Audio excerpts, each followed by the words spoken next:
I am Ferdinand Marcos, and I am the President of the Republic of the Philippines. I stand today on behalf of 110 million Filipinos.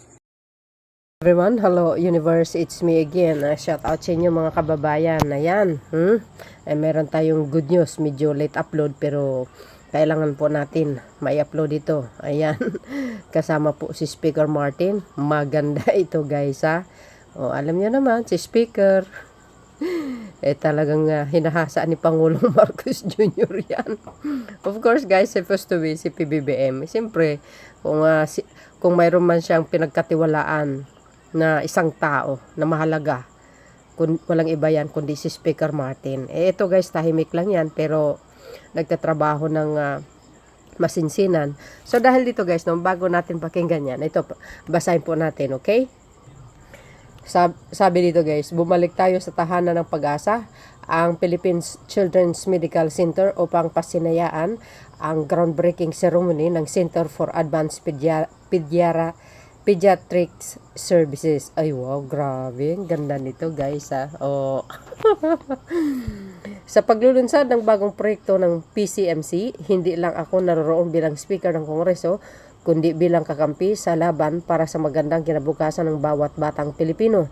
Ang bagong pasilidad na ito ay para sa kanila, para sa mga batang may leukemia, brain tumor at iba pang malalang kondisyon.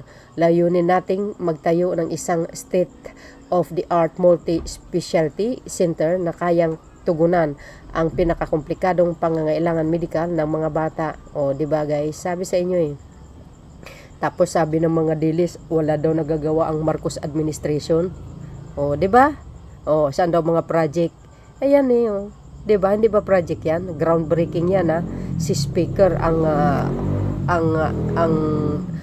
pinangunahan ni Speaker. O, 'di ba? Sa bagong yugto ng PCMC, sinusuguro natin walang batang maiiwan at kasama ang aking mga kapwa mambabatas mula sa malaking kapulungan. Patuloy tayong lalaban para sa kalusugan, karapatan at mas malusog at ligtas kinabukasan ng ating mga kabataan. Agay. O, di ba? Sabi sa inyo guys mabuhay ang PCMC, mabuhay ang kabataang Pilipino, mabuhay ang bagong Pilipinas.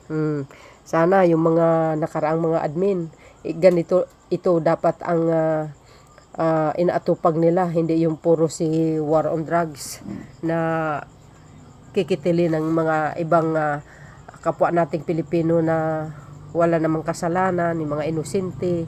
'Di ba? Dapat yung mga talagang mga admin iukol dapat nila yung kanilang mga yung kanilang kaisipan dito sa mga yung ganitong klaseng mga pangangailangan ng mamayang Pilipino.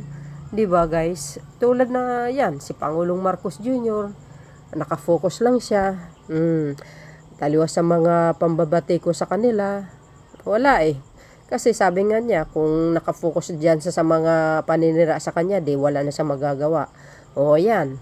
Alam po natin, laging si Speaker ang kanyang kanang kamay at malaki po talaga ang itulong ni Speaker kay Pangulong Marcos Jr. Sa totoo lang guys. Nung nakikita ko po yan, sinubaybayan ko. Kaya si Speaker, hanga ako dito.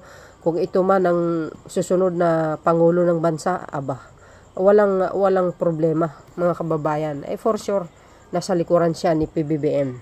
No, totoo yan. Hindi niya pabayaan itong pinsan niya. Maniwala kayo man sa akin sa hindi. Kasi, para nang sa ganun, lahat po ng mga hindi pa natapos ang mga proyekto na dapat pang gagawin na proyekto, si Speaker ang tutuloy. If ever, kung tatakbo siya. Hindi ko alam. Ito, aking opinion lang. So, dahil dyan guys, pakinggan po natin ito.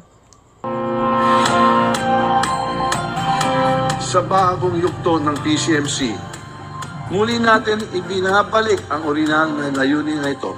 Itayo ang pinakamahusay na pasilidad para sa mga bata. Gumamit ng pinakamataas, pinaka-sophisticated at pinakabago o state-of-the-art technology. Malayo na ang narating ng PCMC. Pero alam nating lahat, mas malayo pa ang mararating nito kung tulong-tulong at sama-sama tayong kikilos. Bilang speaker, Kaisa niyo ako at buong House of Representatives hindi lamang sa silta kung sa gawa.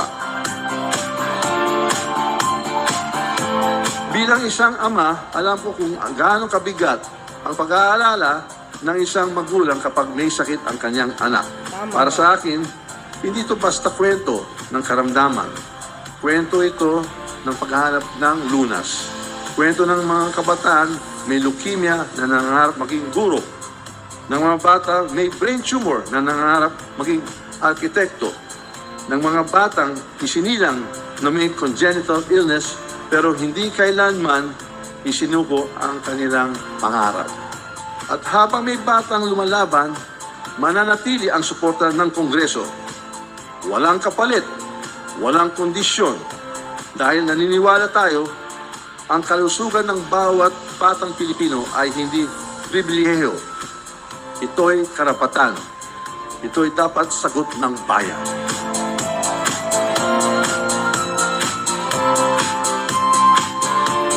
Sa bagong Pilipinas, pinapahalagan ang buhay at kalusugan ng kabataan. Dahil sa bawat buhay, nakasalalay ang kinabukasan ng bayan.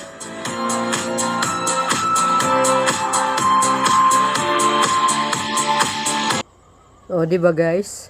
Narinig nyo yon at nakikita nyo? O ba, groundbreaking. Nako, maganda ito mga kababayan. Talagang malaki ang pakinabang ng ating mga bulilit, no? Talaga naman, dapat naman ito dapat ang pagtuunan ng pansin.